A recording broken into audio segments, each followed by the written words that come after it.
Hello मेरे प्यारे YouTube family members, Radhe Radhe दोस्तों। कैसे हो आप सब? उम्मीद करती हूँ कि आप लोग अच्छे होंगे। छठ पूजा हो चुका है समाप्त। ये हाइलाइट्स है छठ पूजा की, जो कि हम गांव में जाके सेलिब्रेट किए थे। और अब मैं आ चुकी हूँ फिर से वापस दिल्ली, और फिर से वही चालू है रोज़मर्रा की ज़िंदगी हमारी। कुछ खुशियों के जो पैकेज होते हैं ना, वो गाँव जाके हम बटोर लेते हैं। तो देख रहे हो आप, मैंने क्या क्या इंजॉय किया और क्या क्या खाया है अपने गाँव में जाके। ये है मेरी चाची, जो कि उनको पता है कि मुझे पसंद है ये अरबी की पत्ते की सब्ज़ी इस तरह से, और स्पेशली उनके हाथों की। तो उन्होंने देखा मैं आई हूँ, तो उन्होंने झटपट से गई, और वहाँ कहीं खरीद के थोड़ी लाना पड़ता है, बस गई अपने बाड़ी में से लेके आ गई ताज़े ताज़े फ्रेश पत्ते। और झटपट से उन्होंने मेरे लिए बनाया, और साथ में उन्होंने बनाया मेरे लिए मकई की रोटी, वो भी चूल्हे पर की। गाँव ऐसा है ना, जहाँ आप एक एक पल खुशियों को बटोर लेते हो, जी लेते हो ज़िंदगी। इतनी फ्रेशनेस, इतनी ताजगी, इतनी खुशियाँ महसूस होती है, क्योंकि सारी फैमिली एकजुट होती है। ताज़ी फ्रेश हवा, ईच एंड एवरीथिंग फ्रेश। एक एक पल जो होता है ना, और क्योंकि हमें पता होता है कि फिर से वापस लौट के उसी ज़िंदगी में जीना है, तो एक एक पल को हम इंजॉय कर लेते हैं। कहाँ कैप्चर करें, क्या कैप्चर करें, किधर जिए, मतलब समझ ही नहीं आता। कभी मैं कई बच्चों के साथ जी रही हूँ, कभी इधर कभी उधर। ये है मेरा मायका। अपने ससुराल में आप थोड़े बंधे बंधे से रहते हो, लेकिन मायका जो है सो आप फ्रीडम से घूम सकते हो कहीं भी। बस टाइम की कमी होती है, जो कि मेरे पास टाइम ही नहीं था कि क्या करूँ क्या ना करूँ। कुछ समझ ही नहीं आता कि किस किस से मिलूँ, क्या करूँ क्या, मतलब एक्साइटमेंट आप समझ सकते हो कि मायके जाके कैसी खुशी महसूस होती है। तो अपने मायके जाने से पहले हमने सेलिब्रेट किया अक्षय नवमी, जिसमें हमारे ससुराल में ये मेरी चाची सास है, जिन्होंने आंवले के पेड़ के नीचे ये खिचड़ी बनाई थी। बेसिकली खिचड़ी ही पकता है, या फिर कुछ और भी पकाई जाती है, तो सब मिल के साथ में खाते हैं। बहुत मज़ा आता है। उसके बाद सेलिब्रेट किया हमने तुलसी विवाह एकादशी का व्रत रखा, सब ने मिल के तुलसी माता रानी की पूजा की और व्रत रखा, और इस तरह से हमने हमारा फेस्टिवल्स पूरा किया। और बस लगे हाथों लोग हमसे मिलने आए, जैसे कि हमारे नंद वगैरह सब लोग मिल के चले गए। उसके बाद फटाफट से रेडी हुई मैं मेरे मायके जाने के लिए। यहाँ मेरी जेठानी मुझे खोइछा दे रही है कि हमारे बिहारियों में होता है कि हम खाली हाथ, मतलब घर से बाहर कहीं आते जाते नहीं। जब कभी मायके जाए, या फिर जब कभी मैं दिल्ली यहाँ भी आती हूँ, तो मुझे खोइछा मिलता है। हमारा खोइछा हमेशा भरा रहना चाहिए। यहाँ मैंने प्रणाम किया सब लोगों को, और रवाना हो गई अपनी सूटकेस लेके अपनी मायके। तो खुशी देख रहे हो मायके जाने की। फटाफट से बस हम चले गए, क्योंकि ना मेरी मायका ज़्यादा दूर है नहीं, और एक ही रास्ते में मेरा मायका मेरा ननिहाल सब पड़ता है। और ननिहाल में यानी नानी के यहाँ मैंने कुछ वक्त बचपन के गुजारे हैं, मेरा वहाँ से भी कनेक्शन बहुत मजबूत सा। फिलहाल मैं पहुँच चुकी बस कैब से अपने घर। और ये है मेरे दादाजी, जो कि बहुत, और इनका मेरा कनेक्शन बहुत, ये मुझे बहुत प्यार करते हैं, और जब भी मैं जाती हूँ ना बहुत खुश होते हैं। और आपको पता है, ये है पूरे 110-12 साल के मेरे दादाजी हो चुके हैं। और जानते हो इनकी फ्रेशनेस का राज, इनकी मतलब अभी तक वो खाली नहीं बैठते हैं। मेरे में आलस होता है, मैं बैठ जाती हूँ, लेकिन वो कभी भी खाली बैठते नहीं। वो एक सेकंड के लिए चाहे कितनी भी बीमार रहे, वो कंटिन्यू अपना कुछ ना कुछ में लगे रहते हैं। ये है उनकी ताजगी का और स्वस्थ होने का राज। और ये मेरी मम्मी मेरे लिए बना रही है फ़िश, और स्पेशली चूल्हे पर की। और ये ताज़ी फ़िश मेरे ही पोखरी की, यानी कि हमारे पोखर है दूरा पे ही मेरी पोखरी है, तो उसी पोखर से बना हुआ है ये फ्रेश ताज़ी मछली है, जो मेरे लिए स्पेशली बनाई गई, क्योंकि पता था कि मैं आने वाली हूँ। और ये है मेरा छत पर से मेरा गांव, मेरा मायका। आप देख रहे हो कितने पेड़ पौधे ताजे ताजे से हैं।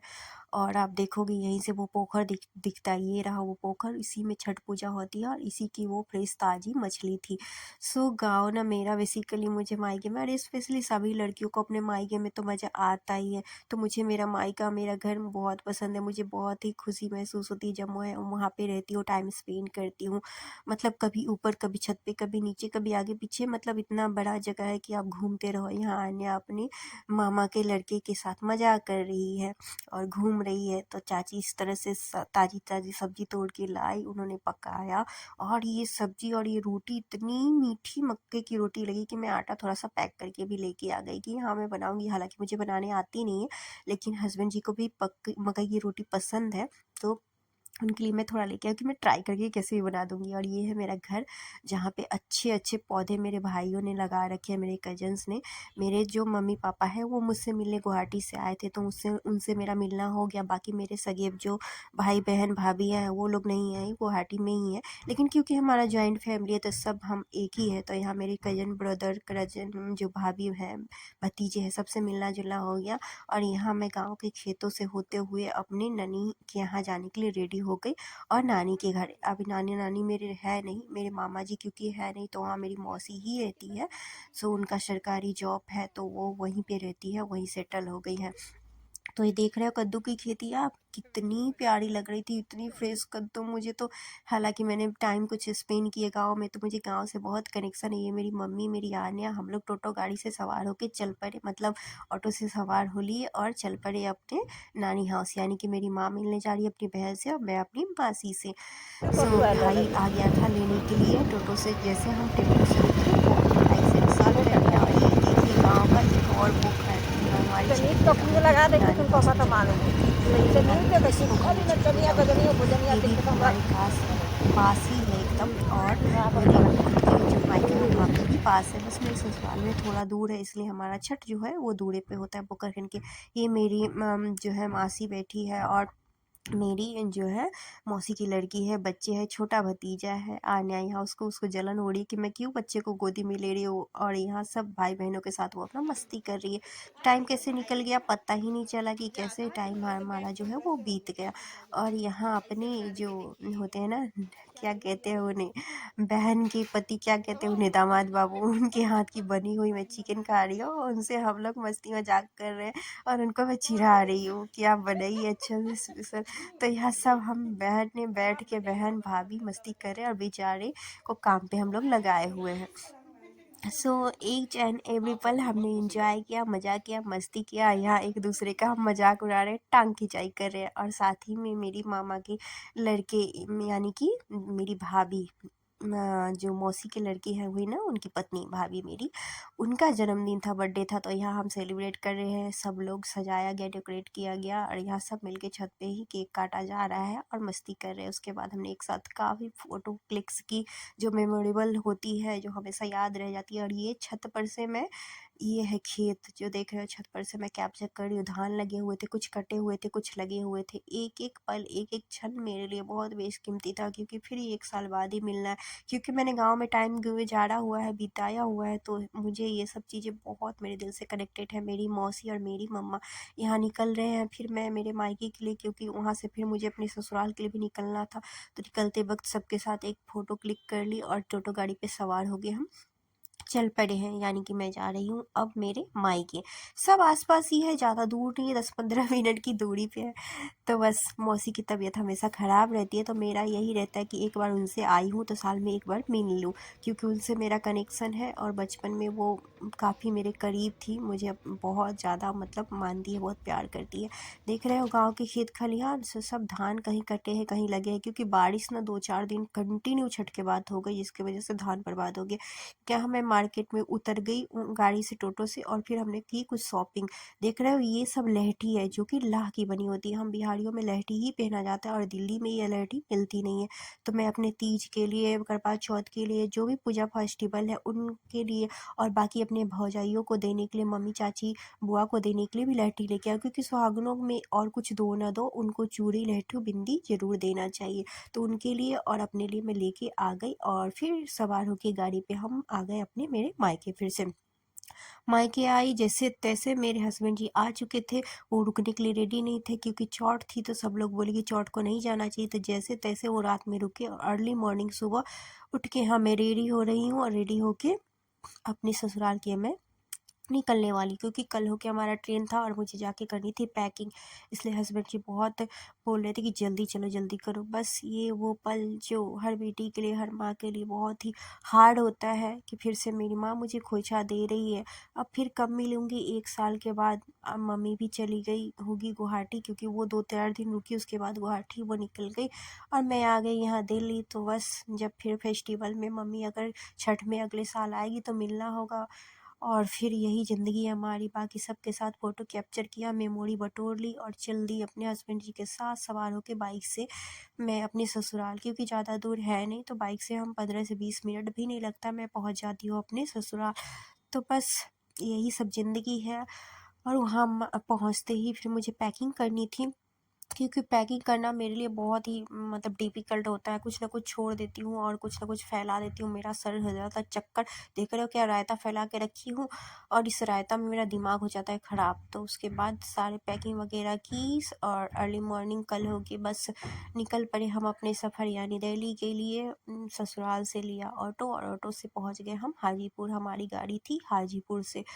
छठ के टाइम पे ना बेसिकली गाड़ी और मतलब मिलना ट्रेन में जो सीट वगैरह होता है, टिकट मिलना बहुत मुश्किल होता है। यहाँ सैड हो के बस निकल रही हो, यही सोचते हुए कि छठ में जब जाते हैं तो कितनी खुशी मतलब रहती है चेहरे पे। अब वापस लौटते टाइम एक सन्नाटा, एक उदासी सी चेहरे पे रहती है, क्योंकि फिर से वही बोरिंग सी ज़िंदगी, फिर से वही रोज़मर्रा का बस ज़िंदगी बस यही है शहर में।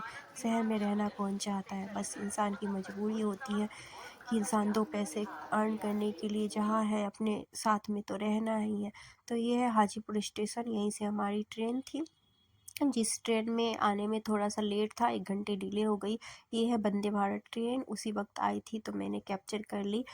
सो उसके बाद थोड़ी देर के बाद इसके बाद ही हमारी ट्रेन आई, तब तक हम वेट कर रहे थे और आन्या को लेके वेट करना बहुत मुश्किल होता है। ये है हमारी गंगा माता, ट्रेन आ चुकी थी, खुल गई हाजीपुर से, उसके बाद लगे ही गंगा मैया के दर्शन आप सबको करवा रही हूँ। देख रहे हो कितने प्यारी है गंगा माता।